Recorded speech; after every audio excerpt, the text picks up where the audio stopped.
Live page Urdu دیکھنے والوں کو خوش آمدید۔ چینل کو سبسکرائب کریں اور کہانی کو آخر تک ضرور سنیں۔ واقعہ ہے اسلام کے پہلے خلیفہ حضرت ابو بکر صدیق رضی اللہ عنہ کا۔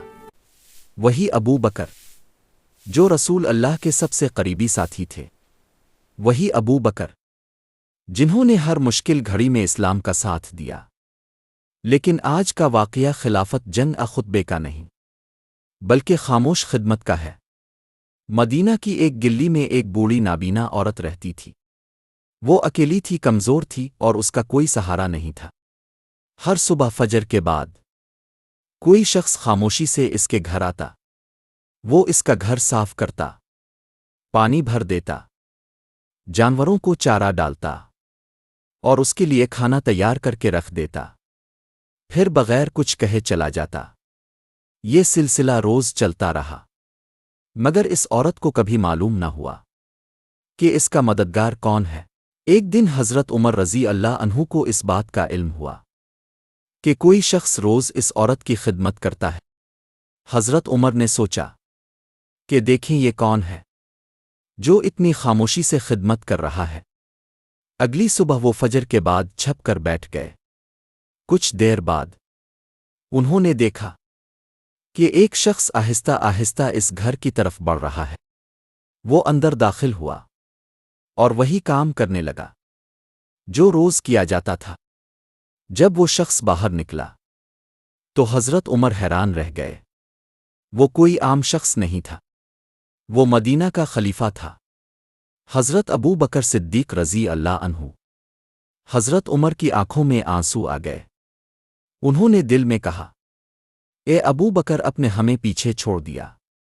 سوچئے، وہ شخص جو پورے اسلامی ریاست کا سربراہ تھا، وہ شخص جس کے فیصلوں پر ایک امت کا نظام چلتا تھا، وہ صبح سویرے ایک نابینا عورت کے گھر جا کر جھاڑو لگاتا تھا۔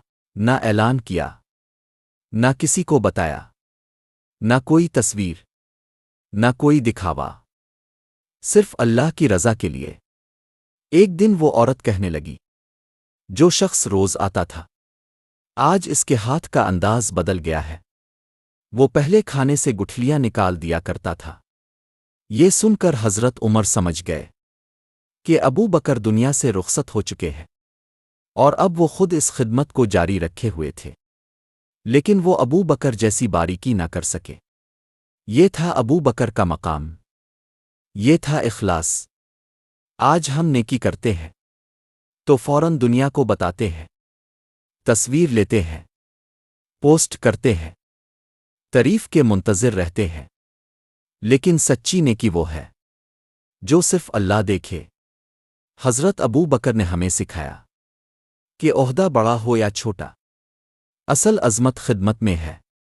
اگر آپ واقعی کامیاب ہونا چاہتے ہیں تو لوگوں کی مدد کریں، بغیر شور کے، بغیر نام کے، بغیر صلے کی امید کے، کیونکہ جو کام انسان چھپ کر کرتا ہے وہی اس کا اصل کردار بناتا ہے۔